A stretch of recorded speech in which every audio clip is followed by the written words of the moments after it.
Hola, hola, buenos días a todos y a todas. Muchas gracias por estar aquí escuchándonos. Esperamos que se vayan sumando más personas a esta transmisión de esta eh, mesa, sobre todo de diálogo, ¿no? Para reflexionar sobre un tema o varios temas que son muy relevantes en la actualidad. Entonces, bueno, pues les doy la bienvenida a nombre del grupo de estudios sobre Eurasia a esta mesa que forma parte del ciclo de conferencias en conmemoración del Día Internacional de las Mujeres. El nombre de esta mesa es Resistencias en Medio Oriente y Turquía. Estamos, bueno, en transmisión en el Facebook, en la cuenta de Facebook de Euroasiáticos.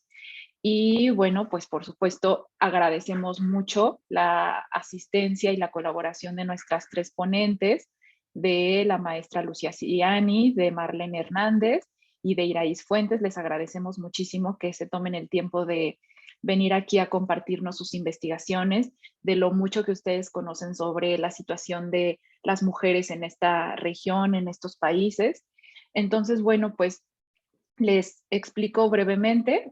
Vamos a dar 15 minutos aproximadamente para cada ponencia y al final tendremos una ronda de preguntas y respuestas. Entonces invitamos a todas las personas que nos están escuchando que por favor participen en la cuenta de Facebook y nos manden sus preguntas, que será pues muy interesante conocerlas y discutir aquí con nuestras ponentes. Entonces, bueno, si les parece, vamos a empezar con la maestra Lucía Siriani Salazar de la Universidad Libre de Berlín. Les cuento que ella es licenciada en etnología por la Escuela Nacional de Antropología e Historia. También es maestra en estudios de Asia y África con especialidad en Medio Oriente por el Colegio de México y estudia el doctorado en estudios islámicos en la Universidad Libre de Berlín. Lucía ha sido docente de la Escuela Nacional de Antropología e Historia y su investigación se enfoca en el sufismo contemporáneo y la historia reciente de Turquía, temas sobre los que tiene diversas publicaciones. El título de la ponencia de la maestra Lucía Siriani es Mujeres y Feminismos en Turquía. Entonces, bueno, pues le damos la palabra a Lucía y yo te aviso, Lucía, así te voy a hacer como una seña cuando te queden 5 minutos para no interrumpirte con mi voz, nada más te voy a hacer así. Eso quiere decir que te quedan 5 minutos. Entonces te Muy bien, escuchamos, Lucía. gracias. Voy a compartirles mi pantalla, nada más un segundito, es que creo que no había abierto previamente la presentación.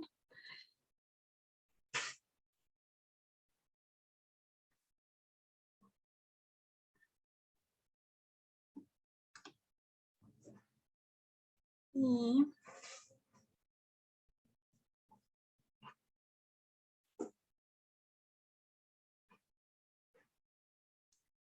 ya lo encontré, disculpen. ¿Se ve? Sí, sí se ve, Lucía. Si quieres, solo ponlo en modo presentación y ya para verlo Ajá, completo. ahí está, ahí está. Bueno, pues muchas gracias. Es un gusto para mí participar en esta mesa. Hace tiempo que vengo estudiando temas de Turquía y aunque nunca he trabajado específicamente temas de género, pues este es un tema sobre el cual me he ido enterando, leyendo sobre cuestiones generales de la historia de Turquía e interesándome por algunos asuntos específicos sobre los cuales les voy a comentar. Entonces, para hablar, para entender actualmente la situación de las mujeres en Turquía y los diversos feminismos que se han visto, que se han experimentado en ese país, creo que tenemos que partir de algunos antecedentes históricos, ¿no? Entonces, uno de esos antecedentes, que es sobre el cual está la diapositiva que les acabo de mostrar, es el de la secularización en la fundación de la República de Turquía, que es un proceso que trajo consigo lo que algunos autores y autoras han considerado un feminismo de Estado, feminismo entre comillas. Esto quiere decir que hubo una serie de reformas radicales respecto a los derechos civiles de las mujeres que no emanaron de una demanda popular, sino que fueron impuestos de manera vertical desde una élite que lo que pretendía era occidentalizar a la sociedad, hacerla lo más parecida a una sociedad europea. La foto que ven en la diapositiva es una foto histórica muy interesante porque al hombre que ven con sombrero en el centro de la fotografía es Mustafa Kemal Atatürk, el fundador de la República de Turquía. Y como pueden ver, al frente de la fotografía hay varias mujeres con vestimenta occidental. Y algunas de estas mujeres usan velo todavía. No un velo como el que estamos muy acostumbradas a ver, quizá un poco más discreto. El de la mujer que está en la esquina de la derecha tiene una forma de amarrarse que es muy tradicional de Anatolia. Y esas imágenes dicen mucho sobre lo que estaba sucediendo en esa época, ¿no? Entonces, primero, o sea, lo que podemos ver es que hay un modelo de la mujer ideal que se está tratando de imponer desde esta élite, y es una mujer que está secularizada, que cuenta con educación de preferencia universitaria, que usa vestimenta occidental, que comparte pues las ideas de modernidad, positivismo científico, etcétera, que eran dominantes entre esta élite en esa época, ¿no? Por supuesto, la desventaja que tiene este tipo de movimiento que no emana de una demanda popular, sino que se impone, es que es un proceso que es violento contra las mayorías, contra la mayor parte de las mujeres que no comprendían, no se identificaban con esta supuesta liberación, que en muchos casos era agresiva para ellas, porque si bien, por ejemplo, nunca se prohibió el uso del velo en la calle, digamos en general, sí se restringió en los espacios oficiales. Por ejemplo, estuvo prohibido hasta hace muy recientemente utilizar el velo islámico en las cortes de ley, en las universidades, en las oficinas de gobierno. Entonces lo que vemos ahí es una especie de feminismo que es muy elitista, algo similar a lo que actualmente criticamos con el término de feminismo blanco, ¿no? Es el equivalente a eso para esa época. Algunos, digamos, datos que sobre todo se tienden a enfatizar mucho en Turquía es que las mujeres adquirieron algunos derechos civiles como el derecho al voto antes que sus pares, algunos de sus pares en Europa, ¿no? El derecho al voto de las mujeres se dio en 1934 plenamente, o que fue un proceso lento, y esos son 10 años antes que en Francia y 37 años antes que en Suiza, por ejemplo, ¿no? Eso es algo que, digamos, justamente los herederos de esta élite secularista, pero también algunos otros, les gusta mucho enfatizar, como esta idea de que esta época viene con una liberación de las mujeres, pero esa liberación en realidad es un proceso, esa es muy relativa, ¿no? Es un proceso de occidentalización. Más o menos forzada. Por supuesto, eso lleva a la concomitante denigración de las mujeres que usaban velos, que fueron y siguen siendo, en muchos casos, por los secularistas turcos, tildadas de pueblerinas, de ignorantes, de reaccionarias, etc., ¿no?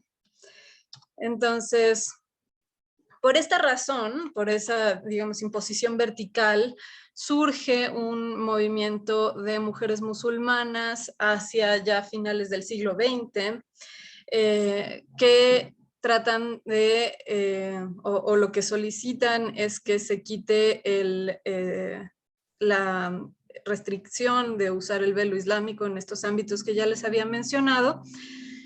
Y al mismo tiempo, aunque esto no es una demanda concreta, es más bien un reclamo social sobre la estigmatización de las mujeres religiosas. Entonces, este es, digamos, una de las varias formas de feminismo islámico que encontramos en esta época. Pero sucede en un momento en el que digamos, se está formando una nueva élite en el país, en Turquía. Es el surgimiento de una élite religiosa que tiene mucho más poder para plantear estas demandas, ¿no? Entonces,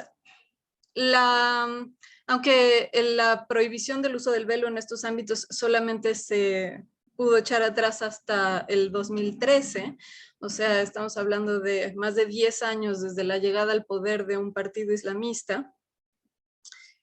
El problema de la estigmatización es algo que sigue estando muy presente en la sociedad turca, sobre todo en algunos ámbitos. Quienes no la hayan visto, esa es una de las razones por las cuales fue muy popular esta serie que ahora está en Netflix, que es muy interesante de ver y está muy bien hecha, que en español le pusieron Nos conocimos en Estambul, que es un título muy diferente al que tiene en turco.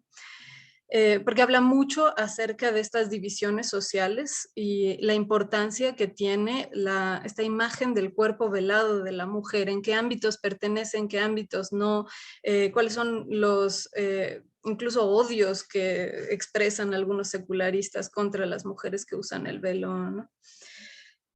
Y sucede en una época en donde esa división tiene, digamos, una dimensión emocional exacerbada por el hecho del ascenso al poder de esta nueva élite económica y política, ¿no? Es una época en donde, precisamente porque se empodera este sector conservador de la sociedad, surgen también nuevos fenómenos como el de una moda islámica que es inaccesible económicamente para las mayorías, pero surgen estas revistas de moda con mujeres usando velos de seda y cosas así. Y bueno, eso lo que genera es que se persiste, a pesar de que este es un movimiento que supuestamente busca desestigmatizar la imagen de la mujer musulmana, se mantiene una división de clase muy visible entre mujeres ricas y pobres, ¿no? Entonces el tipo de vestimenta de las mujeres musulmanas pobres es claramente distinto y siguen siendo objeto de una doble marginación en la sociedad. Y luego también surge en esta época un término peyorativo que es curioso porque es usado también por las propias mujeres musulmanas que usan velo, que lo usan para acusarse unas a otras de vanidad a veces, que es el término peyorativo de Süslüman, y es que es un juego de palabras de Müslüman, que significa musulmán, y Süslü, que en turco es como alguien que está muy adornado.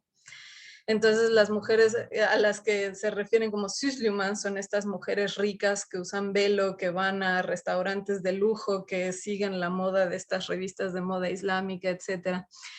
Y en realidad nadie se reconoce a sí mismo, obviamente, con este término, pero lo usan para acusarse de vanidad y sobre todo, pues obviamente es un término que es muy popular entre los secularistas para considerar hipócritas a las mujeres que están luchando por ese derecho o que estuvieron luchando por ese derecho que, digamos, ya fue concedido a nivel oficial, pero que sigue este estigma, esta división entre secularistas y religiosos. Luego, otra forma muy importante de feminismo que surge en Turquía, surge entre las mujeres kurdas que, que están formando parte del movimiento de liberación del confederalismo democrático, que es una corriente política fundada por los líderes del Partido de los Trabajadores del Kurdistán, del PKK, que es un grupo que está considerado como una organización terrorista oficialmente por Turquía, pero que tiene una, digamos, atravesado por un proceso de digamos, mucho prestigio, mucha reivindicación internacional a partir de la lucha de los kurdos que están en el norte de Siria, que son ideológicamente afines al PKK en contra del Estado Islámico. Entonces, aquí lo que es más interesante es que hubo, digamos, una transformación ideológica muy importante al interior de este movimiento de izquierda radical entre los kurdos, que pasan del marxismo-leninismo a la configuración de su propia propuesta, que es el confederalismo democrático, y es una propuesta política que se basa en una propuesta feminista y ecologista, muy radicales, parten de la idea de que la dominación patriarcal fue la primera forma de opresión y de dominación desde el neolítico, la esclavización y el robo del trabajo de las mujeres. Y con eso generan una de las propuestas feministas más interesantes que hay en el mundo actualmente, me parece. Ahora este movimiento enfrenta muchos riesgos y muchos obstáculos actualmente. Uno de ellos es la importancia que tiene la parte militar de este grupo, porque no todo es la parte militar, pero digamos que los grupos militares o los grupos guerrilleros necesitan tener una estructura jerárquica muy vertical, y eso pone pues un poco en riesgo a veces la posibilidad de concretar una plena democratización de estos procesos. Y otro riesgo que viene un poquito más desde afuera, que tiene que ver con la mirada que se le impone a estas mujeres, es la fetichización occidental de la imagen de la guerrillera kurda. Si ustedes buscan mujeres kurdas, nada más, en Google, el 80-90% de las imágenes que les van a arrojar son mujeres vestidas con uniforme militar. Y eso implica, por supuesto, una reducción de la experiencia de las mujeres kurdas a su participación en la lucha armada, que no digo que no sea importante, pero ciertamente es solo una parte, y es una de las partes más riesgosas para el proyecto, necesaria, pero más riesgosas, ¿no? Entonces es una cosa que yo quería colocar sobre la mesa para que la platicáramos. Luego recientemente han crecido mucho las movilizaciones para demandar una respuesta efectiva del gobierno, una transformación de las políticas del gobierno en torno a la cuestión de la violencia de género. Esto es un movimiento más claramente urbano, más claramente arraigado en las clases medias, pero que responde a una situación verdaderamente grave de violencia de género que se sufre actualmente en Turquía. El número de los feminicidios en Turquía ha aumentado considerablemente en los últimos 10 años y de forma particularmente grave desde el 2017. Entonces han surgido organizaciones para combatir directamente esta situación. Hay una organización que es la plataforma Detendremos los Feminicidios, así se llama en turco, que ofrece los datos concretos del nombre de cada una de las mujeres que han sido asesinadas desde el 2008 hasta acá en Turquía, en qué circunstancias, cómo va su proceso, las estadísticas, etcétera. Y bueno, no puedo detenerme a hacer un análisis de todos los datos que ellas ofrecen, por ejemplo, pero una de las cosas que son muy notorias es que el 80% de la violencia contra las mujeres en Turquía sucede en el ámbito doméstico, sobre todo por parte de las parejas sentimentales, pero también por parte de familiares, padres y hermanos. Luego está esta cuestión de cómo, digamos, el feminismo oficial, el feminismo de Estado que venía desde la época de la fundación de la República, no atiende esto porque considera nada más la inclusión de las mujeres en la esfera pública, y esta ha sido muy limitada, ¿no? Lo que sucede en el ámbito doméstico, o sea, lo que es realmente la estructura patriarcal, cultural, está totalmente intocado por este supuesto feminismo, ¿no? Entonces está surgiendo un nuevo tipo de crítica respecto a eso, y sobre todo surge, gracias, sobre todo surge cuando el gobierno turco empieza en los últimos años, este gobierno islamista, a emplear un discurso más explícitamente conservador, y conservador imitando muchos de los tropos del conservadurismo occidental. O sea, empieza, por ejemplo, el presidente, que antes era el primer ministro, Recep Tayyip Erdoğan, a hacer muchas declaraciones en torno al tema del aborto, llamándolo un asesinato. No se ha prohibido, el aborto es legal en Turquía desde 1983, pero lo que ha sucedido es una limitación de facto en el acceso de las mujeres a ejercer este derecho, porque cada vez son más los hospitales públicos que no realizan abortos, aunque sea legal. O luego una insistencia en el número de hijos que tienen que tener las mujeres. Entonces Erdoğan ha dicho en muchas ocasiones que las mujeres turcas deberían de tener por lo menos 3 hijos, y habla explícitamente de donarle por lo menos 3 hijos a la patria.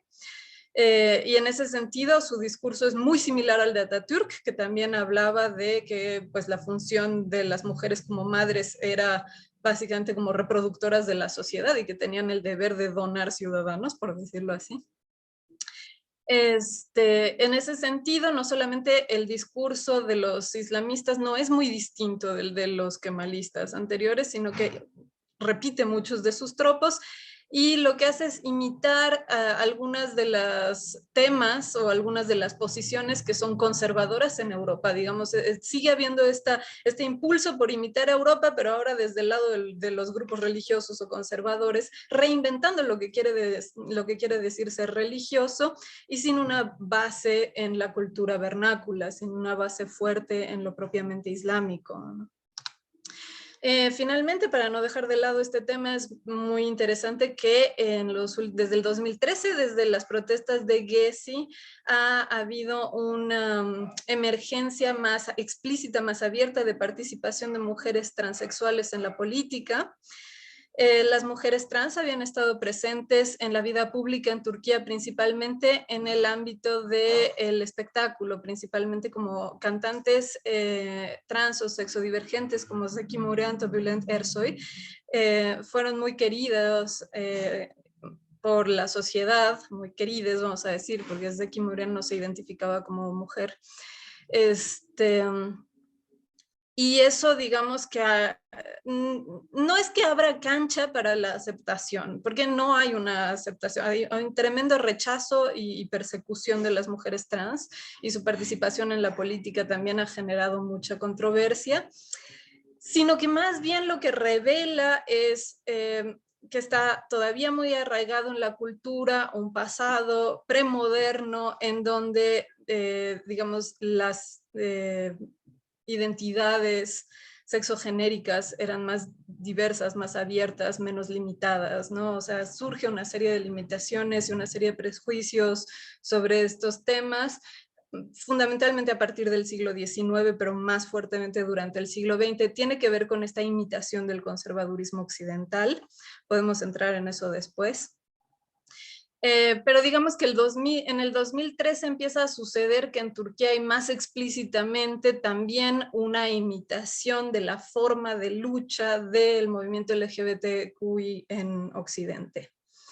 O sea, muy a través de la política de la identidad, de las cuotas y este tipo de cosas. Entonces, los partidos políticos de la oposición buscan tener candidatas transexuales. Entonces, tenemos el caso de 3 candidatas de 3 partidos de oposición que participaron explícitamente en las elecciones para tener puestos en el Parlamento en el 2015. Entonces, bueno, ya no les hablé un poco de lo que representa la entrada y salida de la Convención de Estambul, pero tiene que ver con estos, digamos, pasos simbólicos de alianza o desapego con Occidente, de identificarse como conservador o como liberal. Entonces, pues ya después, si quieren en preguntas y respuestas o en diálogo entre nosotros, seguiremos con eso. Aquí lo dejo por lo pronto. Muchas gracias. Muchas gracias, Lucía. Pues muy interesante tu intervención.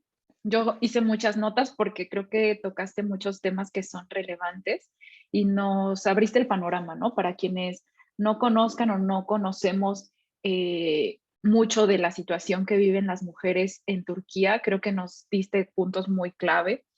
Yo creo que, bueno, destacaría varias cosas, pero ¿cómo desde México, o sea, no quiero generalizar Occidente, ¿no? Simplemente desde México se tiene una idea sobre las mujeres musulmanas en general, ¿no? Porque además pareciera que a veces las ponemos a todas en un mismo grupo, como si todas pensaran lo mismo, como si todas tuvieran las mismas ideologías, y sabemos por supuesto que no es así. Entonces, hablabas de las series de Netflix, ¿no? O sea, desde esos aspectos es muy interesante cómo se tiene ya una idea muy arraigada sobre cómo son las mujeres turcas, como si solamente existieran este tipo de mujeres. Eso es muy interesante. También cómo las mujeres pueden sufrir opresión no solamente por ser mujeres, por su condición de género, sino que hay otras circunstancias, como hablabas tú de la división de clases, ¿no? Eso es sumamente interesante. Y yo te dejaría una pregunta para pues que la vayas pensando y nos respondas más adelante. Cuando mencionabas, ¿no? Que el 80% de la violencia doméstica bueno, de la violencia contra las mujeres en Turquía la sufren por parte de los mismos miembros de su familia, pues eso me hizo pensar en México automáticamente, ¿no? Cómo estamos en una situación similar. Entonces mi pregunta puntual sería, ¿qué rasgos comunes ves tú entre la opresión de las mujeres en Turquía y la opresión que sufrimos las mujeres en México? Porque, por ejemplo, yo que estudio el caso de las mujeres en Egipto, un rasgo que yo veo similar, pero casi igual como vivimos en México y cómo se vive en Egipto, es el acoso sexual. Por supuesto que sabemos que el patriarcado pues es un sistema de dominación que existe en todo el mundo y que afecta a las mujeres de manera muy particular, pero algo que a mí me llama mucho la atención es entre el caso de Egipto y México, cómo el acoso sexual está tan presente en el día a día de las mujeres. Entonces no sé si haya algo similar en esta comparación, pues muy general también, por supuesto, de las mujeres turcas y las mexicanas. Y otra pregunta, o bueno, otro aspecto que me interesaría mucho y yo creo que a más personas también les va a interesar, es la situación de la comunidad LGBT en Turquía. Creo que eso también es muy interesante porque son temas muy poco explorados en México. No sé, en otros países seguramente habrá mucha producción académica, pero en el caso de México sabemos muy poco de ese tipo de temas. Nos hablaste algo sobre las mujeres trans, pero quizás no sé si tengas algún otro dato sobre esta comunidad. Y bueno, ahora vamos a dar paso a nuestra siguiente ponente. Ella es Marlene Hernández Morán. Ella es licenciada en Relaciones Internacionales por la Facultad de Ciencias Políticas y Sociales de la UNAM. Actualmente ella estudia la maestría en estudios de Asia y África con especialización en Medio Oriente en el Colegio de México y colabora en el proyecto Autoritarismo y Militarismo en Medio Oriente tras la crisis sanitaria de 2020, nuevos ejes de análisis en la Facultad de Ciencias Políticas. Entre sus líneas de investigación pues se encuentran el arte popular palestino, la diplomacia cultural y la economía creativa en Medio Oriente. Vamos a escuchar a Marlene con su ponencia, Los movimientos de mujeres palestinas, avances y contradicciones dentro de una lucha nacional. Entonces, pues te escuchamos, Marlene. Muchísimas gracias, Ale, y también quiero agradecer a Iraíz, al maestro Eduardo, por la invitación a este espacio, a este diálogo que, pues evidentemente, aunque se habla más, todavía falta demasiado que discutir y que encontrar y que compartir, no solamente entre quienes estudian estos temas, sino a varios rincones, pues. Esta ponencia la titulé de esta manera porque quizás más que hacer todo un recuento, me gustaría hablar sobre las concepciones y las ideas en torno a las mujeres y la construcción de la nación o de la lucha nacional en Palestina. Entonces pretendo brevemente analizar los movimientos de mujeres en Palestina, algo de sus evoluciones y contradicciones, porque evidentemente todo movimiento las tiene. Así como todas estas luchas en consonancia con la ocupación israelí en Palestina. Y bueno, voy a comenzar diciendo que desde esta parte del mundo, los medios de comunicación pues, han reflejado a las mujeres como objetos, o quizás como sujetos, pero como personas oprimidas todo el tiempo, sin agencia política y victimizadas, y siempre pasivas. Y esto responde a ciertos discursos hegemónicos, principalmente pues elaborados con otros intereses económicos y políticos, ¿no?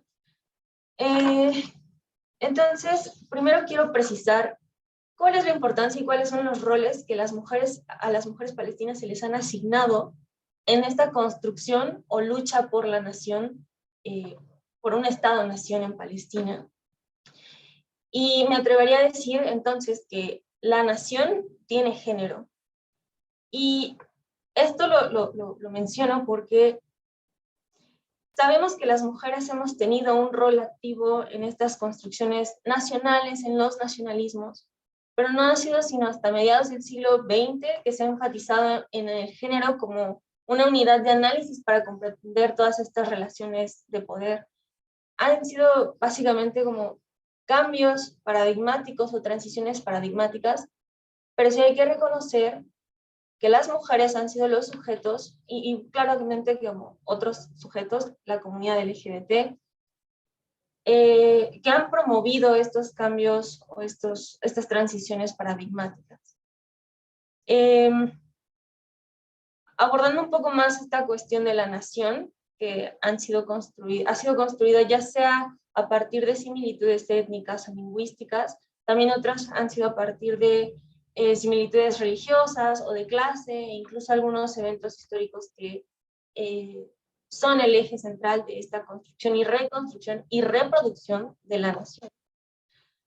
Pero toda nación, al tener, y eso no todas, reproducen una lógica como de igualdad, de identificación y de unidad, pero también de exclusión, porque no todos, no todas caben en esta nación, por eso es un Estado-nación.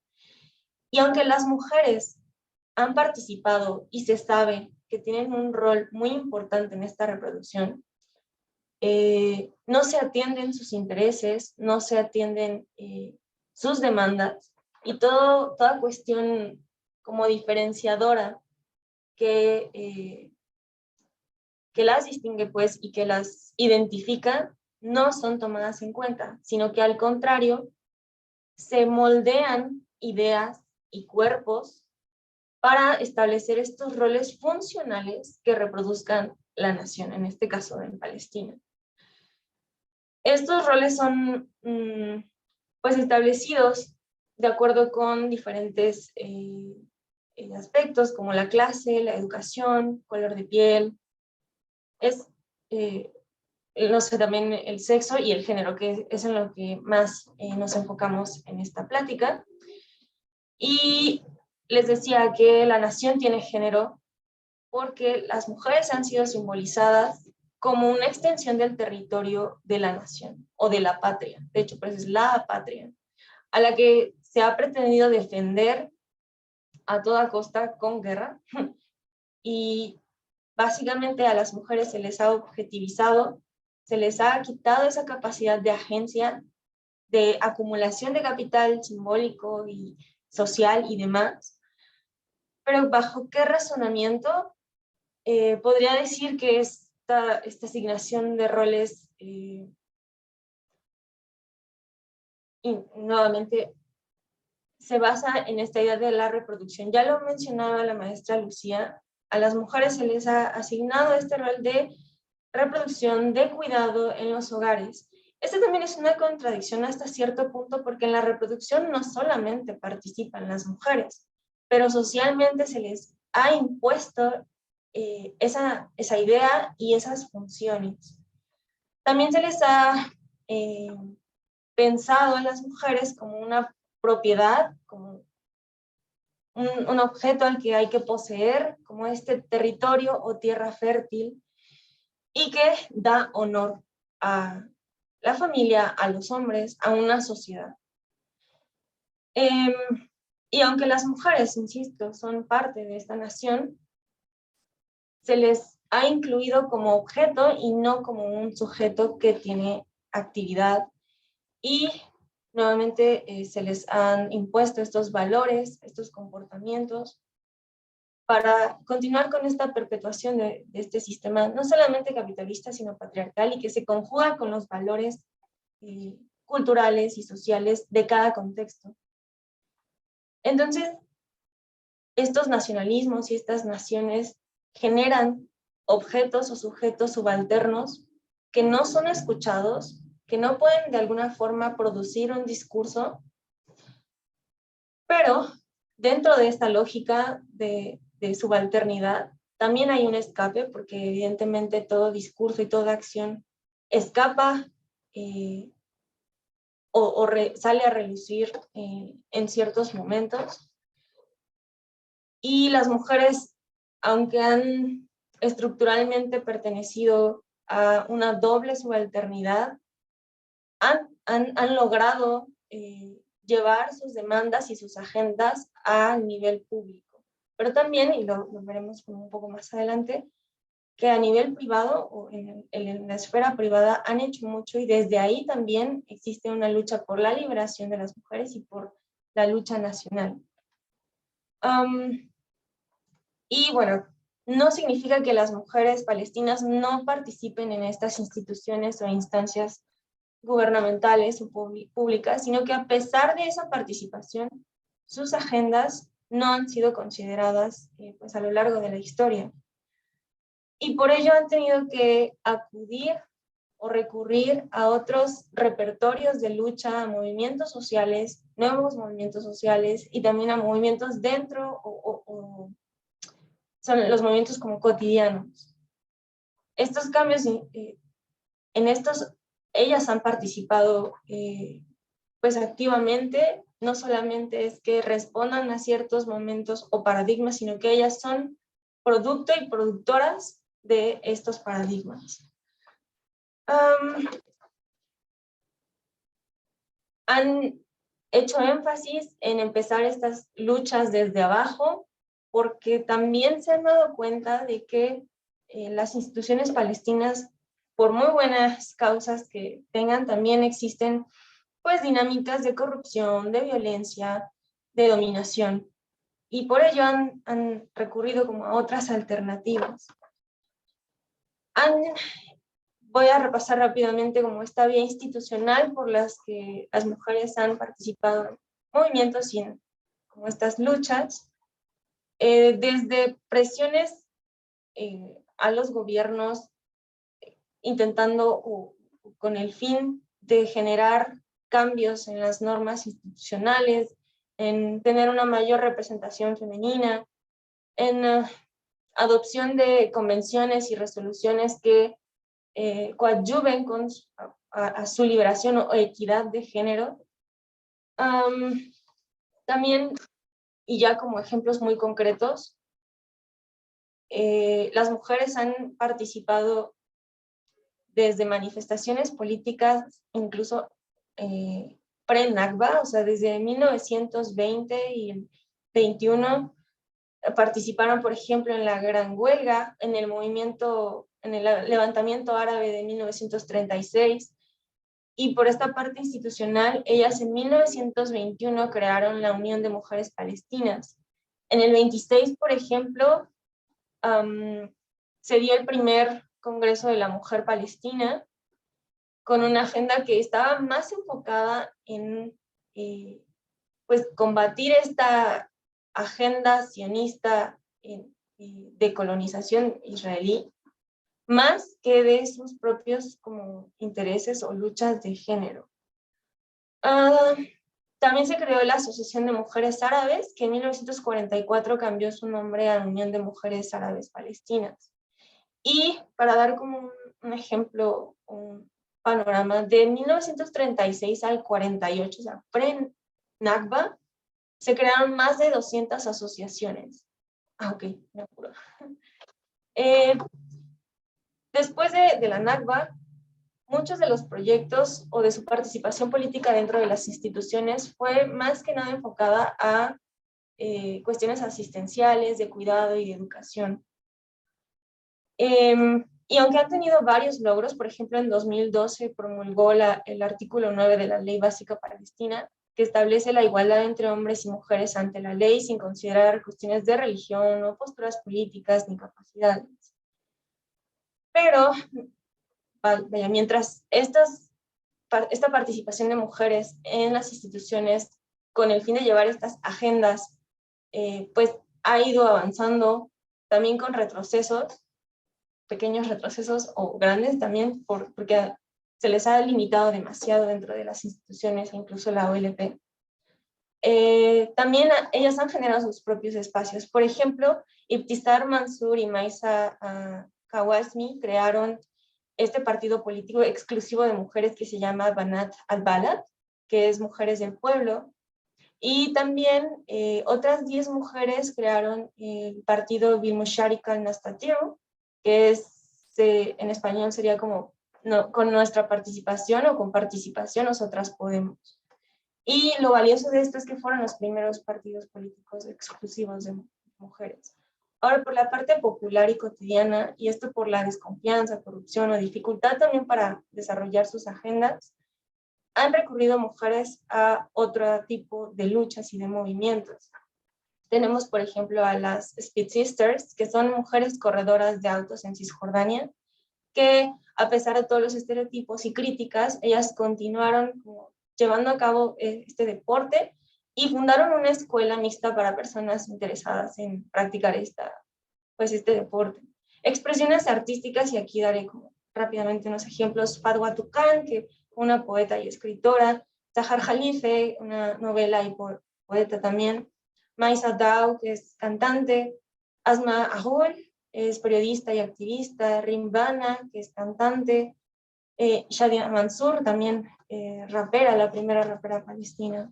Otras cuestiones culturales como la jirefille, que es una tradición oral pues antiquísima, pero ha sido utilizada para rememorar y reproducir una memoria colectiva palestina. Y finalmente la pesca en Gaza, por ejemplo, con Madeleine Kulab, que a pesar de pues, que esta actividad económica estaba pensada específicamente para hombres, ella la practica. También, finalmente, los hogares. Las luchas no solamente se dan en el espacio público, sino también en el privado. De hecho, puedo decir que no es una división tajante, sino que es una continuación de estas dinámicas de poder. Entre las contradicciones, bueno, ya lo mencionamos un poco, esta idea de nación en la que, Palestina, en la que se relega a las mujeres y se les han asignado estos roles y espacios, pero dentro de esos espacios, que puede ser una contradicción, pero también lo han sabido utilizar, ellas han sembrado estas ideas de igualdad, de equidad y de lucha.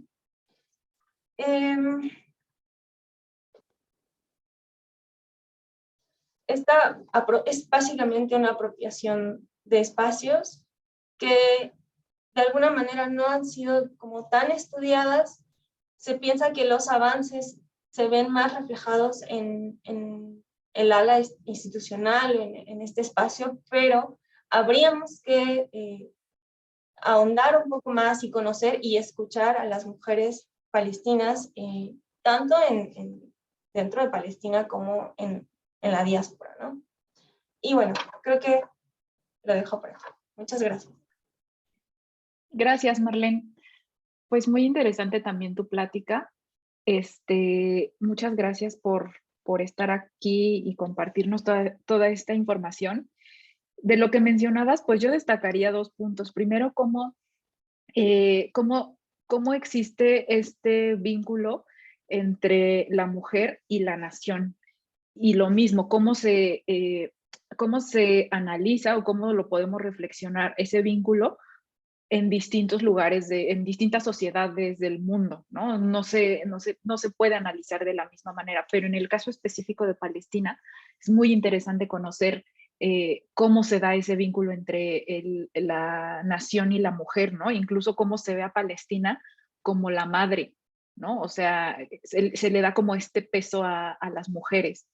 Eso es muy interesante. Y otro punto en el que tú hacías énfasis y que coincido, es como muchas veces se habla de cómo el Estado ha otorgado muchos derechos a las mujeres, ¿no? Por ejemplo, se dice, el gobierno tal le otorgó el derecho al sufragio a las mujeres en tal año. O sea, esas narrativas que escuchamos así, pero que en realidad no es que alguien le haya otorgado a las mujeres, no es que alguien les haya regalado esos derechos o esos espacios, ¿no? Sino que las mujeres, a partir de sus luchas, han ganado esos espacios, ¿no? Pero, o sea, como que eso muchas personas no lo captamos a veces, ¿no? No es que nadie nos ha regalado nada, es que todos esos espacios han sido ganados por muchas mujeres que han luchado durante mucho tiempo, y en el caso específico de Palestina, pues en este contexto de la lucha nacional, ¿no? Creo que es sumamente interesante. Y pues yo te dejaría, igual que a Lucía, dos preguntitas que a mí me surgen. La primera es, ¿tú cómo catalogarías o clasificarías en la actualidad, o sea, en estos días, las demandas de las mujeres? O O sea, por ejemplo, bueno, sabemos que obviamente nos vas a hablar de la lucha nacionalista, de este conflicto con Israel, por supuesto, pero ¿cómo catalogarías si tuvieras que hacer una lista, ¿no? De estas son las demandas principales de las mujeres en Palestina? Y la otra es que nos des tu opinión, sobre todo con lo que tú has investigado, de las organizaciones independientes de mujeres, sobre todo una crítica, una reflexión, porque muchas veces se dice que las mujeres que lideran estas organizaciones, pues son mujeres de clase alta, ¿no? Mujeres que tuvieron, por ejemplo, oportunidad de estudiar en el extranjero, que han tenido privilegios, ¿no? En materia económica. Entonces, o sea, ¿tú qué reflexionas de esto? ¿No? Porque no necesariamente debemos juzgar, bueno, es que como en esa organización solamente hay mujeres de clase alta, pues está mal, no sirve para nada. No, o sea, por eso es que me gustaría conocer tu perspectiva. Y bueno, ahora sí pasamos con nuestra tercera ponente, eh, que es la maestra Iraíz Fuentes Arzate. Ella es licenciada en Geografía por la Facultad de Filosofía y Letras de la UNAM y es maestra en Relaciones Internacionales por la Universidad Autónoma Metropolitana, donde actualmente cursa el doctorado en el programa de estudios feministas. Iraíz, en 2019, realizó una estancia de investigación en la Universidad Ferdowsi, no sé si lo pronuncié bien, ya me dices, de Mashhad, en la República Islámica de Irán, y en el mismo año también hizo una estancia académica en el Centro de Estudios de Asia y África del Colegio de México, donde se desempeña como ayudante de investigación. Ella es miembro permanente del Seminario de Estudios Críticos en Geopolítica, Espacio, Dominación y Violencia de la Facultad de Filosofía y Letras de la UNAM y es integrante de este grupo de estudios sobre Eurasia. Sus líneas de investigación son geopolítica crítica, gubernamentalidad en la República Islámica de Irán, movimientos de mujeres trabajadoras y espacios de segregación por género en Irán. Y vamos a escucharla con su ponencia Mujeres, Espacio y Resistencia, reapropiación de espacios segregados en Irán. Te escuchamos, Iraíz.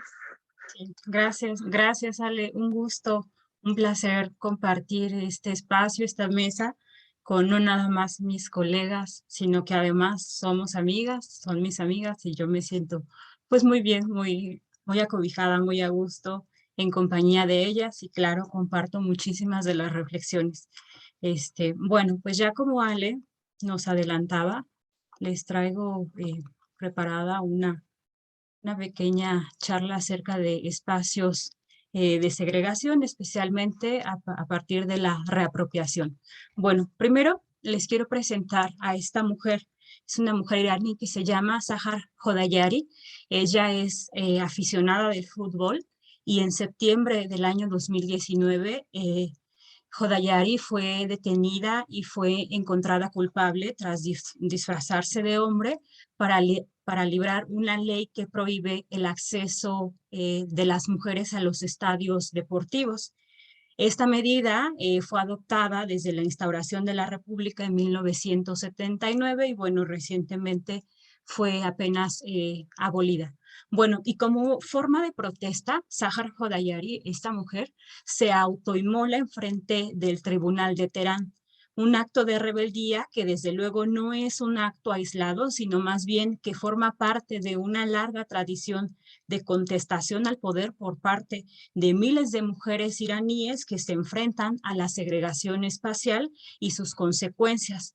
Pero cabe señalar que tras la muerte, desafortunadamente, de Sahar, en octubre del mismo año, pues las autoridades de la República han levantado esta prohibición y por primera vez las dejan entrar a los estadios de fútbol tras casi 40 años de restringirles este espacio. Y es que esto es bien interesante porque frente al comportamiento agresivo y además violento de los hombres en los estadios de fútbol, lo que hace el Estado iraní es resolver esta problemática evitando que las mujeres acudan a estos espacios constituidos supuestamente como violentos y que además se asocian con lo masculino. Y bajo también este discurso sexista se cataloga a las mujeres como que si fueran espectadoras indefensas y maltratadas, a lo cual pues el Estado tiene que resolver protegiéndolas, y su modo de protección es pues cerrarles este tipo de espacios.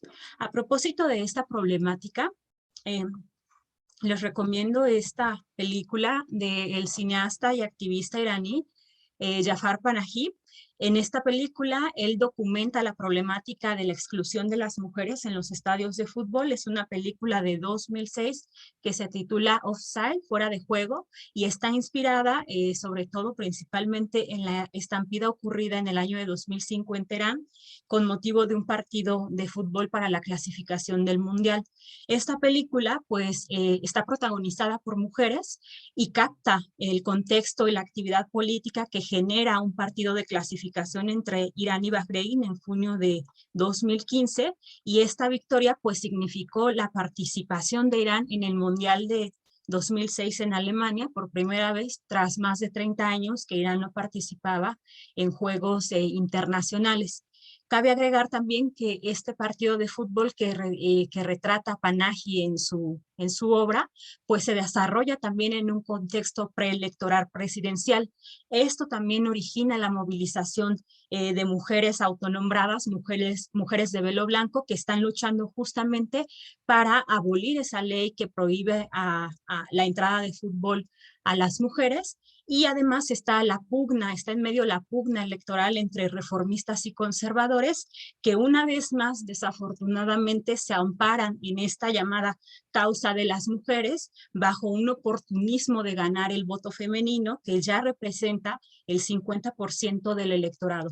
Desafortunadamente, pues este oportunismo en el que se apela siempre a la causa de las mujeres para tener ganancias políticas por parte de hombres de Estado no es la excepción, sino más bien es la norma, sobre todo en Irán, ¿no? En este espacio del que hablamos. Y bueno, cierto es que, como ya lo mencionaba hace un momento Marlene, esta segregación por género fragmenta el espacio, pero a su vez, o sea, cierto es que es una forma de violencia sumamente agresiva, especialmente porque no es muy perceptible a los ojos, no es una violencia directa, es más bien y sobre todo estructural, cierto, o también tiene que ver con que tiene la posibilidad de establecer lazos mucho más estrechos entre mujeres, pues construir espacios alternativos de recreación, de comercio, de cuidado y desde luego de resistencia. Es como este doble filo de esta segregación espacial.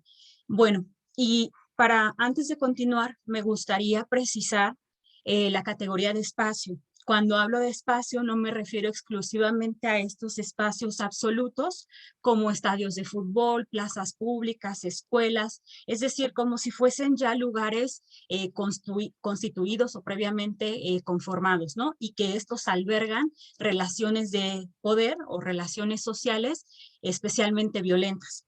No me refiero únicamente a eso, más bien cuando hablo de espacio yo lo estoy entendiendo como una praxis que da forma y contenido a esas producciones sociales. Una praxis espacial que pues es medio, pero también es condición para la realización de lo social, de modo pues que el espacio es tanto material como inmaterial, es absoluto, es relativo, es abstracto, pero también es concreto. Además, a propósito de esto, también mencionar que el espacio pues está atravesado y permeado por relaciones de poder, por lo que toda forma de dominación requiere necesariamente de la producción del espacio. Quiero decir, o en términos muy concretos, pues que a través del espacio se domina. Y bueno, los espacios hegemónicos a los que nos enfrentamos no solo son resultado de formas de organización económica, sino que además esos espacios reflejan otras características de las relaciones sociales, como pueden ser pues, las relaciones patriarcales, ¿no? Unas muchos más visibles que otras, pero siempre presentes y siempre condicionando la reproducción y las relaciones sociales. Y bueno, al ser una praxis, como lo mencionaba, pues entonces esto nos sugiere que es una dialéctica, una relación dialéctica, por lo que de la misma forma que a través del espacio se domina, a través del espacio también se resiste. Y esto es pues entre muchas otras cosas, a través de la reapropiación de esos espacios pues segregados, fragmentados por la lógica del capitalismo heteropatriarcal, por lo que acá nos encontramos con una interesante contradicción, ¿no? O sea, que al tiempo que el espacio es un medio para la dominación, a su vez también establece las condiciones materiales para la conformación de la resistencia, como ya nos mencionaba hace un rato Marlene. Bueno, en otros trabajos pues ya he hablado o he señalado sobre todo, o eso he intentado, las violencias estas que atraviesan la producción social de los espacios bajo la lógica patriarcal, especialmente pues en Irán. Pero esta vez pues más bien me interesa visibilizar las ganancias que han adquirido las mujeres iraníes, especialmente voy a referir a las mujeres urbanas en los últimos años. Bueno, y es que esta segregación espacial que caracteriza sobre todo los espacios públicos en Irán, ellas o muchas mujeres pues han aprovechado esto para organizarse en los espacios de las mezquitas, por ejemplo, en los salones de clase, en los autobuses, en los parques, en los espacios de trabajo, en salones de belleza, en cafeterías, todo esto, o sea, estoy mencionando espacios, a lo mejor tengo esa información en la cabeza, pero todos ellos están segregados. Una parte para mujeres, una parte para hombres, y pues el objetivo es que no haya una relación directa entre unos y otros. Y esto es a lo que me refiero, con que se aprovechan estos espacios, esas oportunidades para organizarse, ¿no? Para establecer redes de cuidado, para establecer relaciones de resistencia, para saber también e idear nuevas formas para saltarse esos tipos de controles y demás, y pasarse tips y una serie de cuestiones muy interesantes. Bueno, y entonces estas mujeres, tanto individuales como colectivas, que también hay muchas colectivas autónomas que se reúnen en estos espacios segregados, pues han conseguido cambios significativos en la sociedad. Por ejemplo, como esta entrada a los estadios de fútbol a partir de 2019, que es muy reciente, ser mayoría en universidades. Afortunadamente las mujeres iraníes hoy en día representan el 51.2% de los estudiantes matriculados en las universidades. También han conseguido una reforma a favor de las mujeres en la ley de la familia en 2007 y entre otros muchos cambios, ¿no? Que son significativos y que en determinado momento podrían atentar contra la estructura de poder y los privilegios de la clase política. Bueno, sobre esto tomo el concepto. Ay, perdón. Bueno, acá está, perdón. Sentí que me faltaba una diapositiva. La autora iraní, que se llama Nazanin Shakdoni, y también el iraní Asef Bayat, califican como estas acciones como actos de usurpación silenciosa de lo ordinario. Y con ello pues se está refiriendo a estos actos, sobre todo de las mujeres, que califican o que están ideando nuevas formas para saltarse esas prohibiciones, ¿no? Por ejemplo, en los puestos de control de universidades, dentro de los baños o incluso dentro de las salas de oración, las mujeres nuevamente se maquillan, porque cuando hay que pasar por un centro de control es necesario que se reafirmen, o sea, la vestimenta y cómo van maquilladas. Muchas veces se les pide que se desmaquillen y demás, y entonces ellas han ideado toda una serie de estrategias para saber pasar por esos controles, volverse a maquillar o saber cómo evitar esos controles que, bueno, estén controlándolas reiteradamente en su forma de vestir y de actuar. Bueno, también es importante como saber, sí, gracias Ale.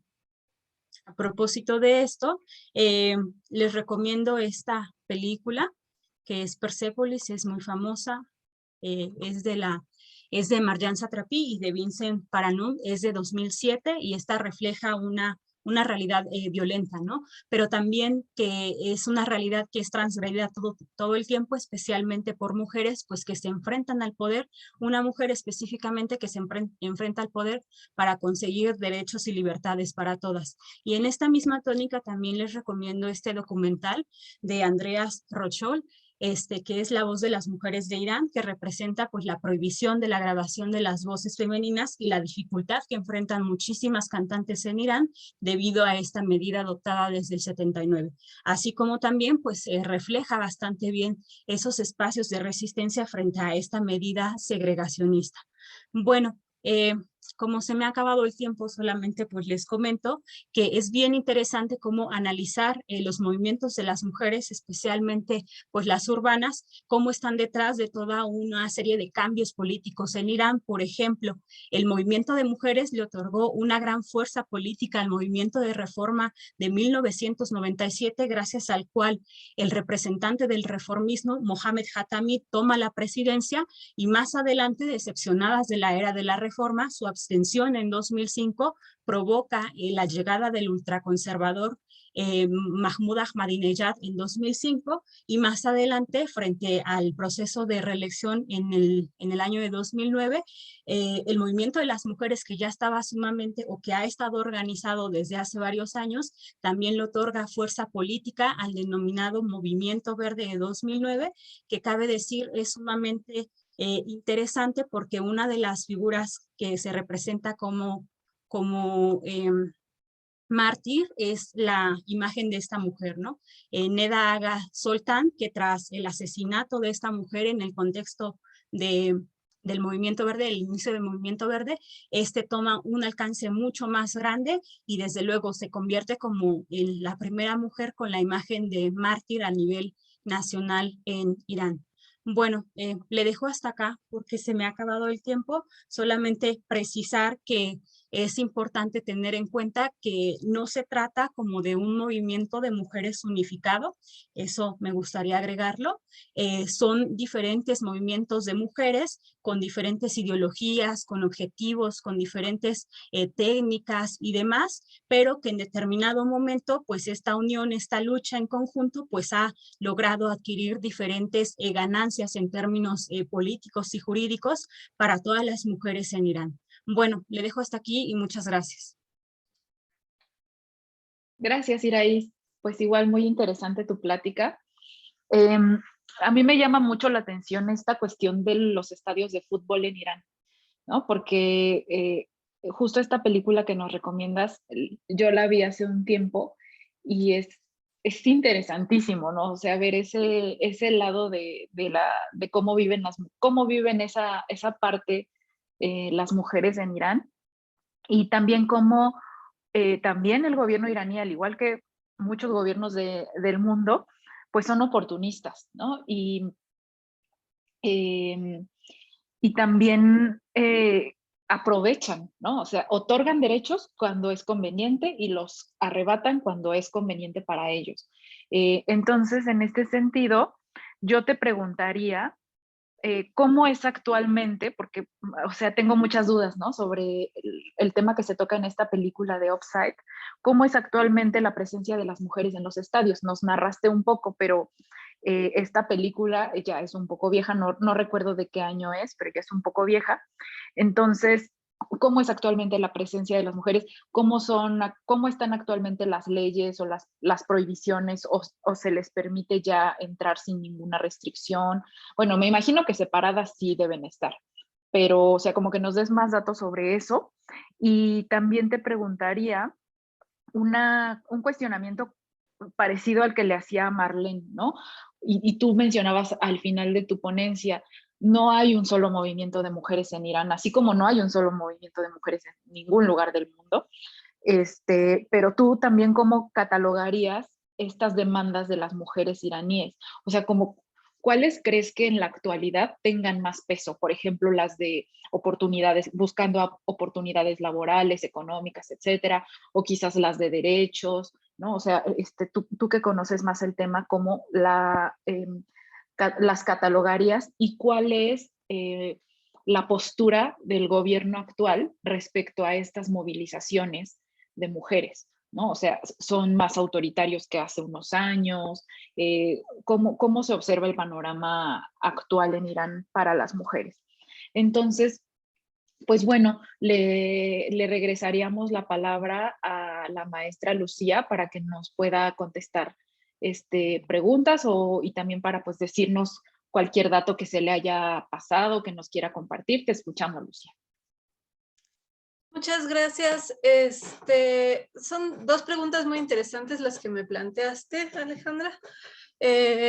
La primera, que me dio mucho gusto que me preguntaras, los rasgos comunes entre México y Turquía sobre la situación de las mujeres. Porque tuve una experiencia hace menos de un año, cuando Turquía salió de la Convención de Estambul, que es, digamos, el tema que se me pasó un poco platicar aquí fue ese, ¿no? Turquía promovió y fue el primer signatario de la Convención de Estambul, que es una convención internacional para proteger a las mujeres de la violencia de género. Y,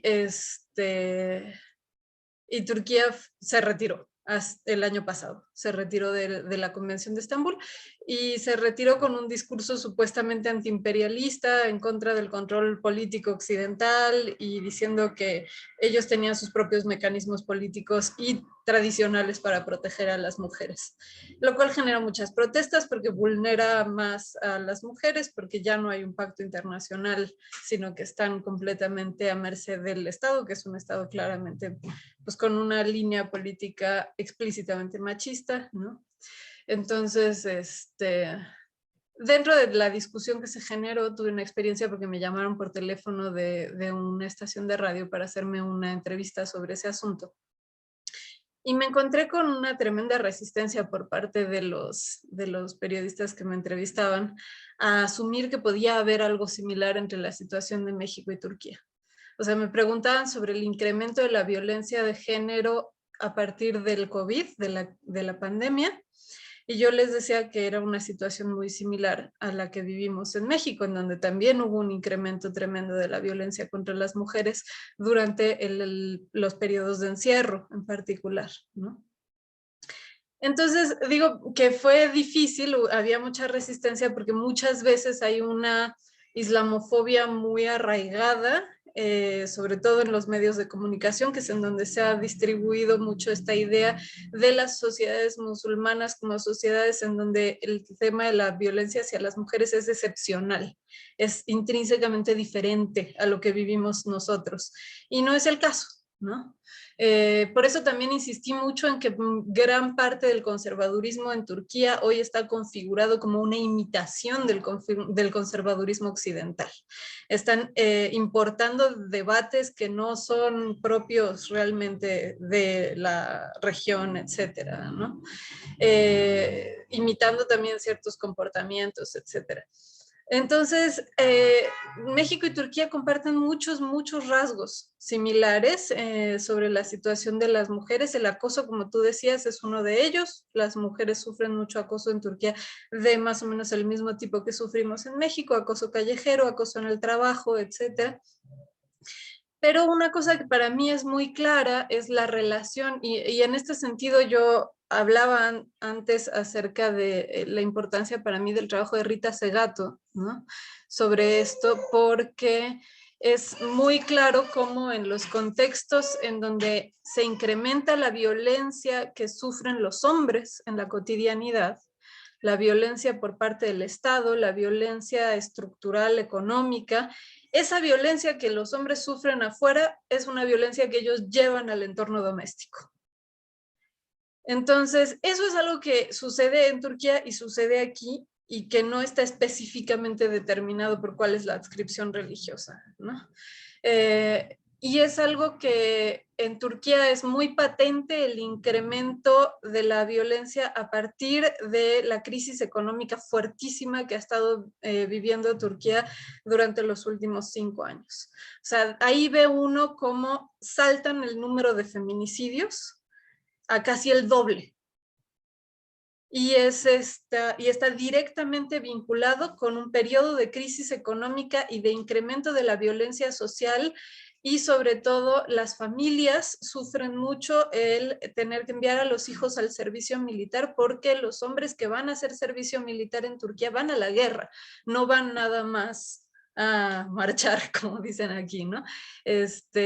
Van a situaciones realmente muy violentas. De por sí el servicio militar obligatorio ya es muy violento, ya hay una violencia de género que está impuesta ahí, etcétera. Entonces, dentro de una situación en donde toda la sociedad está dando un giro a un incremento en el estrés, un incremento en la tensión, eso se refleja en la violencia contra las mujeres, que sucede, como veíamos, principalmente en el ámbito doméstico. Entonces yo diría que ese es principalmente el punto en común que tienen nuestras sociedades y que no es exclusivo tampoco nada más de México y Turquía, ¿no? O sea, que es una cosa que tenemos que pensar mucho también, como la violencia contra las mujeres está directamente vinculada contra la violencia contra los hombres, o sea, que los hombres también son víctimas de la violencia patriarcal. Entonces, esa es una cosa que quería decir. Otra cosa es, que me preguntabas, que es muy interesante, es la situación de la comunidad LGBTQ.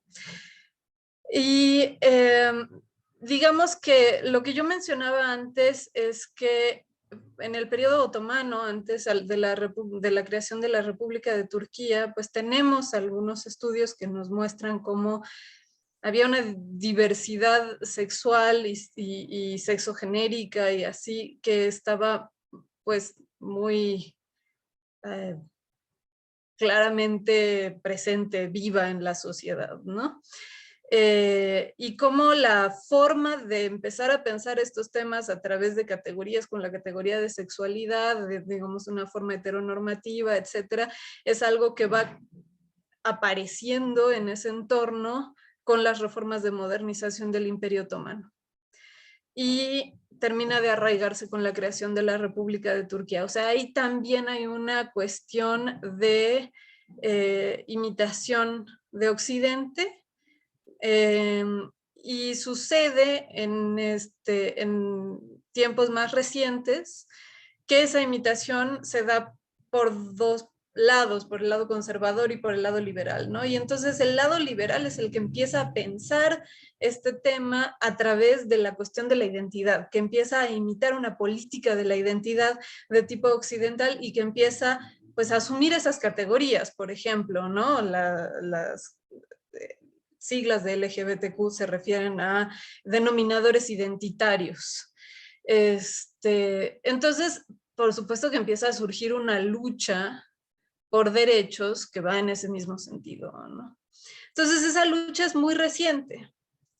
La agresión contra estas personas no es reciente, viene de todo este proceso de implantación de una mirada heteronormada sobre la sociedad, que viene junto con la modernización de la región. Y ahora, frente a esa violencia que vienen sufriendo las personas que difieren de esa regla heteronormativa, se empieza a formular en los términos de sus pares en Europa, Estados Unidos, etcétera, ¿no? Entonces, en los años recientes empezamos a tener personas que ya hablan de esa lucha en esos términos. Por ejemplo, el caso de Zeki Müren, que es una celebridad, una de las personas más queridas en el mundo de las artes en Turquía, un cantante que hoy en día tendríamos que decir que era una persona no binaria, ¿no? O sea, cada vez su vestimenta, su modo de comportarse, etcétera, era más ambiguo en términos de su papel como de representación de género, ¿no? Nunca se identificó como mujer, la sociedad en general consideraba que era homosexual, es una persona pues muy querida, yo diría que el equivalente de eso sería Juan Gabriel en México, ¿no? Y digo, con la salvedad de que en el caso de Juan Gabriel sí había una identificación clara, ¿no? Y en el caso de Zeki Müren no había una identificación, sino más como un arraigo en una tradición que era una manera menos determinante de la identidad. Entonces, tenemos como esos casos que son como una existencia en el entorno fuera de la norma, en el margen de la norma, y luego más una lucha desde otra norma, ¿no? Una lucha desde otros parámetros de la identidad, que es ya, por ejemplo, el otro caso que yo mencionaba, que es el de Bülent Ersoy, una mujer trans, también cantante, también muy querida en Turquía, que sí se identifica como trans, que sí tiene como estos términos occidentales para pensar su lucha, etcétera, ¿no? Y entonces hay particularmente entre un cierto sector social de clase media alta, secular, un gusto por esta apropiación del pensamiento liberal sobre estos temas, ¿no? Pero eso también lo limita en su capacidad de resonancia social, la imposición de un lenguaje externo. No es una reflexión que tengo terminada, o sea, son cosas que tengo que dejar ahí como para irlas pensando, ¿no? O sea, no naturalizar que estos términos identitarios de pensar estos problemas son necesariamente buenos o útiles en todos los contextos. Ahí la dejaría. Muchas gracias, Lucía. No, pues súper interesante esto que nos dices, ¿no? Sobre todo lo de la pandemia, cómo ha afectado de manera muy específica a las mujeres y cómo nos conectamos tanto con lo que viven otras mujeres en otras regiones, en otros lugares, ¿no? Ahora pasamos con Marlene, por favor. Claro que sí. Igualmente agradezco las preguntas. Creo que es muy bueno como apuntar qué están pidiendo las mujeres palestinas y no solamente dejarlo como al aire, y también como bien lo mencionó Iraís, son muchas formas, son muchas demandas, cada quien lleva su lucha, muchas vertientes, pues, que no se puede generalizar, pero sí hay como tendencias o sí hay demandas que se pueden compartir. Y, por ejemplo, como haciendo una lista, intentando, insisto, en no generalizar, el crear y aplicar, supervisar y también como ir, pues sí, desarrollando instrumentos jurídicos que sancionen todas las violencias que son ejercidas hacia las mujeres en el ámbito familiar, doméstico, pero también público, tanto por palestinos como por las fuerzas israelíes. Esto ha sido constante por todos los abusos que realmente las mujeres están viendo, una doble ocupación, dobles violencias que es por esta razón que piden esta aplicación y también esa participación en esta creación de instrumentos jurídicos que sancionen y también de algún modo prevengan este tipo de violencias. También, y aquí quiero hacer énfasis, es esta cuestión del crimen de honor. Si bien es algo que se comparte en varias sociedades árabes y no árabes, o sea, no es necesariamente de la región, sino esto se repite en varias sociedades musulmanas, no musulmanas, pero sí ha habido énfasis en esta también sanción a los crímenes de honor.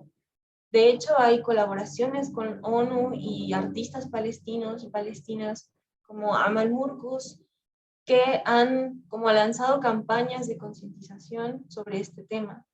Una muy importante que tiene que ver específicamente con la ocupación israelí en Palestina es que a las mujeres se les pueda tomar en cuenta, o más bien el derecho a que ellas participen en todo este proceso de negociaciones de paz, de diálogos, de esta parte en la que si de por sí a la parte palestina no se le considera, pues a las mujeres menos. O sea, todos negocian israelí con los Emiratos, con otras instancias, pero no a los palestinos y mucho menos a las mujeres. Entonces, eso sí ha sido muy persistente, su participación en todos estos procesos de la liberación y de un establecimiento de, podría decirse, paz o de cierto tipo de acuerdos que les beneficien a la parte palestina.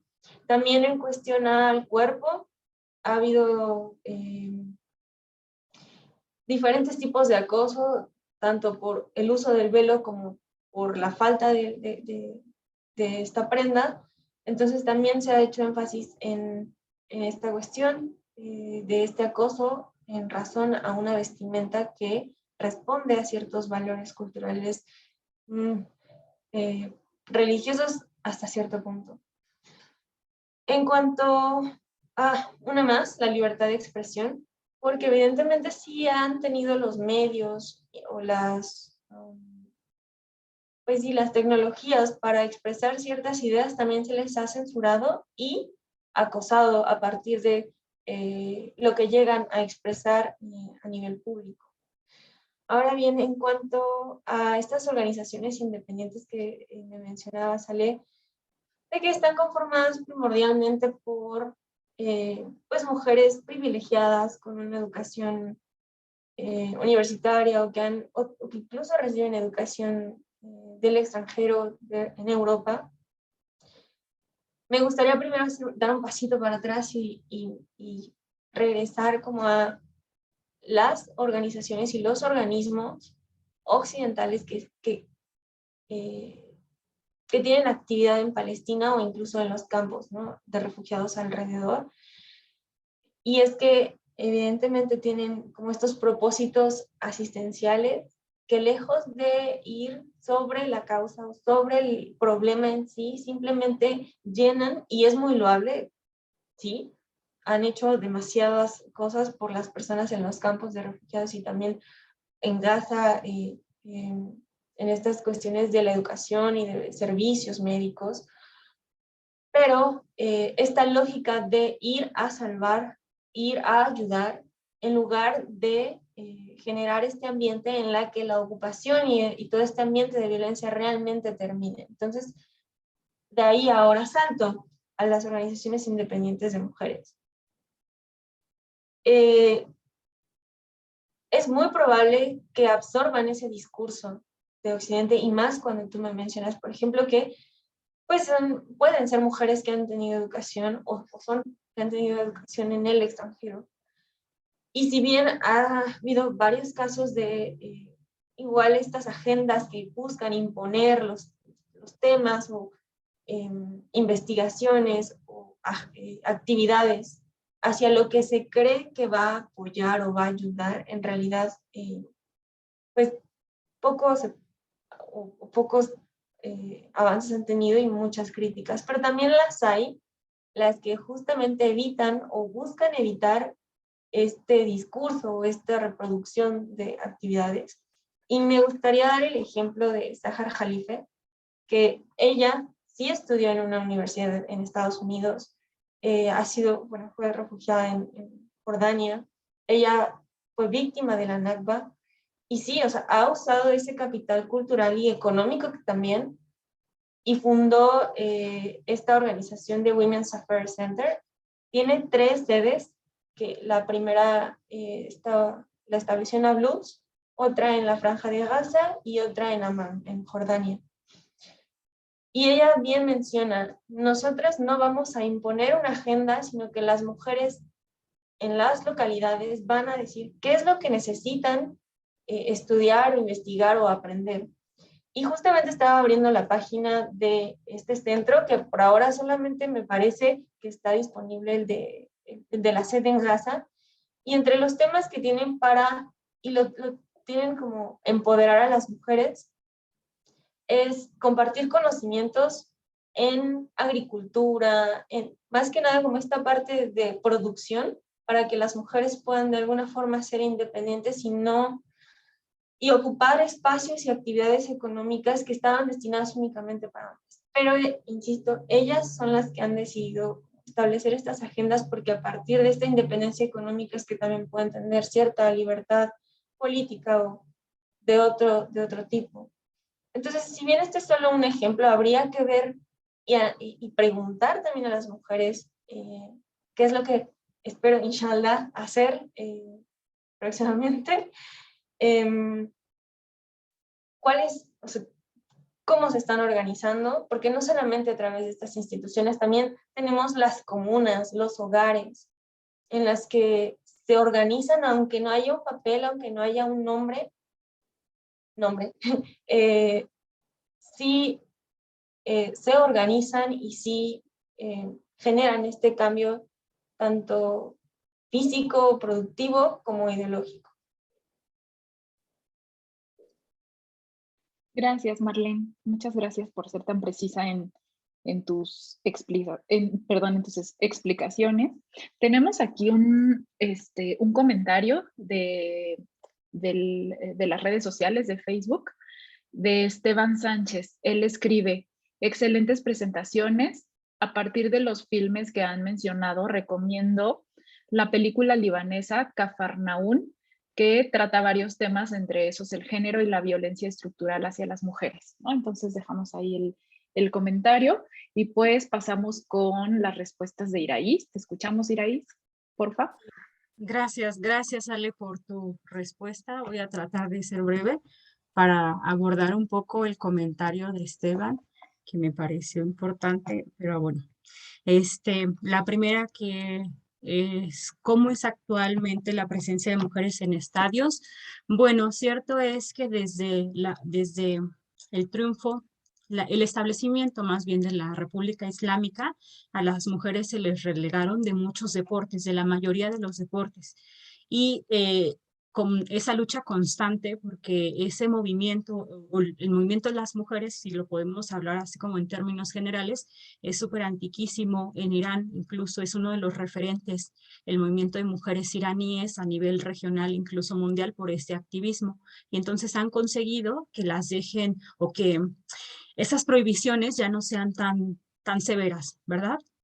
Solo que como en los últimos años la que permanecía sobre todo era la restricción a los estadios de fútbol y a las luchas, ¿no? Al box.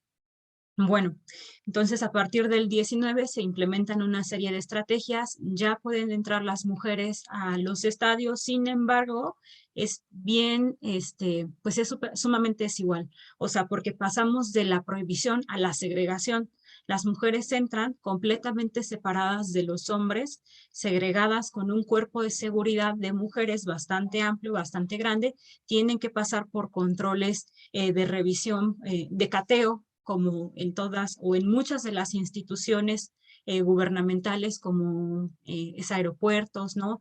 Sedes de gobierno y demás, también en los estadios, y en una cantidad significativamente inferior que al de los hombres. Por ejemplo, el estadio Azadi de Teherán, que alberga o tiene una capacidad para 100,000 espectadores, únicamente están destinados a mujeres 5,000 de esos asientos. Entonces es una cantidad, o sea, súper pequeña en comparación con la de los hombres. Entonces este movimiento hay que tenerlo bien en cuenta. No ha terminado, o sea, ya es una ganancia, pero no se quedó ahí. Las mujeres, por ejemplo, de velo blanco, siguen luchando por términos mucho más equitativos para las mujeres y por ampliar esos espacios a los que se ha otorgado, o se ha regulado más bien el acceso, porque en sí pasamos de la prohibición a la segregación. Eso no significa que no exista la violencia, sino que adquiere otra forma, ¿no? Otra forma de regular el cuerpo y la conducta de la población, pero es a través del cuerpo y de la conducta de las mujeres, y que eso es como lo más impactante de esto. Bueno, sobre la pregunta de cómo catalogaría estas demandas de las mujeres, bueno, pues ya lo hablábamos hace un rato, las demandas son muchísimas. Yo sobre todo identifico las demandas de corte económico por la falta de empleo. El empleo, los empleos en Irán, o sea, están en una condición sumamente precaria, especialmente para las mujeres. Y esto es porque, entre muchas otras cuestiones, la segregación espacial también incluye a los espacios de trabajo, y eso significa pues que los empleadores necesitan acondicionar estos espacios para contratar hombres y mujeres y tener bien regulado estos espacios. Para evitarse esos gastos, deciden no contratar mujeres, y entonces esto no significa que las mujeres no trabajen, todo lo contrario. La cuestión es mucho más grave porque las mujeres ingresan a un mercado informal que no está regulado, que no tiene prestaciones, que no tiene ningún tipo de seguridad social, ni económica, ni demás. Entonces, esa es una de las demandas más importantes que he visto, bueno, en los últimos 10 años por lo menos, sobre las demandas de las mujeres. También otra, no menos importante, es en relación a la ley de la familia, justo, ¿no? Ale y yo tuvimos el gusto de compartir pluma en algún artículo que escribimos y justamente hallábamos eso, Ale, si recuerdas, ¿no? Que la cuestión de las leyes de la familia son sumamente desfavorables para las mujeres y entonces hay muchísimos movimientos en favor para ir reformulando esas leyes de la familia y esto tiene que ver también muchísimo con los gobiernos en turno porque justo como Ale por ahí escribía, esa parte la escribió Ale muy bien, acerca de la CEDAW como un ejemplo, cómo los gobiernos, especialmente los conservadores y ultraconservadores, pues evitan de cierta manera esos cambios en materia de regulación en términos de derechos para las mujeres. Y entonces, no nada más está la cuestión de la CEDAW, también entra la cuestión del divorcio, el matrimonio, la custodia de los hijos, los matrimonios temporales, entre muchas otras cosas, ¿no? Pero tienen que ver justamente con las leyes de la familia y que sí han sido modificados, sobre todo la modificación más sobresaliente, como lo mencionaba, o no recuerdo si lo alcancé a mencionar, no, ya no lo mencioné, fue con la campaña de 2006, 1 millón de firmas, que logró que en 2007 se modificara esa ley de la familia en términos de matrimonio, de custodia, de divorcio, pero falta muchísimo por hacer porque desde luego hubo una negociación con el Majlis, el Parlamento, pero no se obtuvieron esos derechos que las mujeres estaban exigiendo, entonces hay todavía una serie de movimientos que están pugnando en favor o en función de eso, ¿no? Especialmente, o sea, ahora recuerdo sobre todo el de la custodia de los hijos, que es sumamente grave, porque cuando hay un divorcio, se establece un divorcio, pues se le da prioridad a que los hijos se los quede el hombre, ¿no? Sobre todo, o sea, a las niñas las mujeres tienen la custodia de sus hijas hasta los 7 años y la de los hombres o de sus hijos hasta los 2 años. Y de ahí, o sea, pasa directamente a custodia del esposo y hay negociaciones, pero siempre negocian en función de que las mujeres pues sean sosegadas, ¿no? En sus derechos y demás. Entonces, eso es una cuestión interesante. Y otra también es justo la violencia, ¿no? La violencia contra las mujeres, sobre todo en la cuestión de los asesinatos por honor, que es una práctica que está sumamente desregulada. Esto porque las penas, o sea, cuando se cataloga que una mujer fue un feminicidio, que hay que decirle por su nombre, es un feminicidio, cuando se cataloga por asesinato por honor, las leyes suelen ser mucho más blandas, porque, o sea, se interpreta a partir de la idea de que esas mujeres eran propiedad de los hombres de la familia y, por tanto, en aras de salvaguardar el honor de esa familia, tendría el derecho de acabar y de disponer de su vida, ¿no? Entonces, eso es sumamente grave.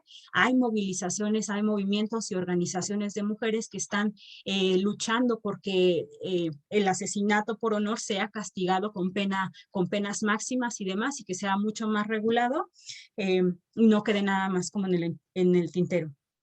Bueno, y la última pregunta, que era sobre la postura actual de los gobernantes sobre las mujeres, pues es durísima, ¿no? En agosto del año pasado, en 2021, ingresa ya de lleno el poder, bueno, más bien el ala ultraconservadora con el presidente Ibrahim Raisi, que pues este sujeto llega en medio de una polémica fuertísima porque tiene un largo historial de violación a los derechos humanos y especialmente contra las mujeres. De hecho, muy recientemente, al principio de este año, en enero de 2022, nuevamente fue sentenciada esta mujer, esta activista, esta luchadora social, Mohammadi, ahora olvidé su nombre de pila, pero ahora se los digo, Narges Mohammadi, justamente, que fue una de las lideresas de la campaña 1 millón de firmas, y desde el 98 pues ha pasado la mayor parte de su vida pues en la cárcel, ¿no? Y ahora justamente, o sea, llega el gobierno ultraconservador retoma el poder ejecutivo y esta y otras muchas mujeres pues han sido sentenciadas a penas altísimas. Ella fue sentenciada esta vez a 8 años más de prisión, además de 80 latigazos como castigo de flagelación por este activismo que la ha caracterizado. A pesar de ello, pues Narges, que ciertamente es importante que hagamos mucho más presión para que el gobierno iraní la libere. está sumamente deprimida, está en unas condiciones terribles, esta activista social, Narges Mohammadi, ciertamente forma parte de toda un conjunto de mujeres de luchadoras sociales, de presas políticas, que son víctimas de el aparato fuerte o el brazo fuerte del Estado, especialmente cuando nos referimos a un gobierno conservador y ultraconservador. Bueno, ya por último, voy a hacer un poco de referencia al comentario que nos ponían en redes sociales sobre Cafarnaúm, y esto es porque es una de mis películas favoritas. La verdad es que es sumamente recomendable. Es de la directora libanesa Nadine Labaki, perdón, y ella tiene una gran capacidad productora, ¿no? Sobre todo esta película retrata pues las niñeces, ¿no? La niñez en entornos violentos, y a partir justamente de su mirada crítica. Entonces yo se las recomiendo mucho. Voy a aprovechar para recomendarles una serie de películas, de recomendaciones cinematográficas sobre mujeres en Irán. Todas son producciones iraníes. Lo cierto es que la mayoría de estas películas que vemos en pantalla son producidas por hombres, aunque hay que decir, pues es cine independiente, es un cine muy crítico de la realidad social iraní, entonces nos abre muchas perspectivas para problematizar cómo viven, cómo es la vida de las mujeres en la República Islámica, aunque hay que tener un poco de precaución porque es a partir de la representación, pues, de hombres, ¿no? O sea, y eso es importante porque hay un sesgo que muchas veces no percibimos. Todos y todas no estamos exentos ni exentas de estar representando bajo la mirada patriarcal, pero cuando se tiene el privilegio es mucho más difícil percibir esas sensibilidades. Únicamente, o sea, como las producciones de mujeres, es el de Los niños del fin del mundo, Las golondrinas de Kabul y Haydn. Estas sí son producciones sobre mujeres por mujeres iraníes y son sumamente interesantes. Entonces, se las recomiendo y pues nada, ya, le dejo acá. Gracias, Ale. Ay, no, gracias a ti, Iraís. Gracias por estas recomendaciones. Bueno, ahí se queda el video en Facebook por si se nos pasó tomar nota, pues ver estas películas, que además el cine iraní es súper interesante, ¿no? O sea, cada película es que tiene rasgos muy, o sea, llegan hasta ser películas extrañas para quienes no tenemos tanta cercanía al cine iraní, ¿no? O sea, es muy particular la expresión del cine iraní. Entonces, bueno, te agradecemos muchísimo. Pues con esto cerraríamos, ¿no? Yo solamente haría un comentario final y como una reflexión de cómo los gobiernos suelen utilizar, suelen aprovecharse del discurso de los derechos de las mujeres para su beneficio, y que eso es algo que no solamente estamos observando en los casos que ustedes nos cuentan de Turquía, de Palestina y de Irán, sino que en el mundo entero, incluso en nuestro país.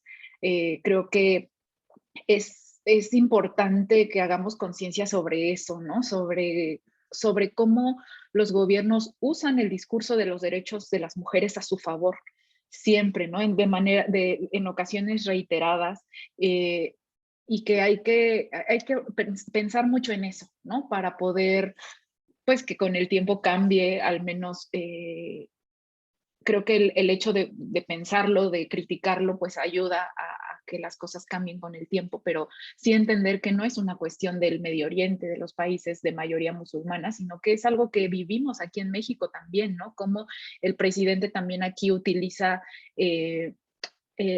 incluso la palabra feminismo, feminista, a veces de manera, pues de una manera, con una intención muy clara de desprestigiar a los movimientos de mujeres, incluso unificándolos, ¿no? Como diciendo las feministas, como si solo hubiera un grupo que piensa de una misma forma y que no hay alternativas.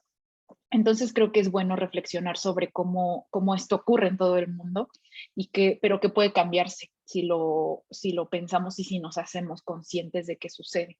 Y pues ya, yo con eso cerraría. Les agradecemos muchísimo, Lucía, Marlene, Iraís, por habernos hablado sobre estos temas tan interesantes.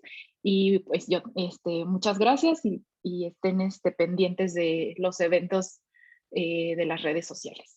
Con eso cerraríamos. Gracias. Gracias, Adiós. hasta luego. También. Hasta luego.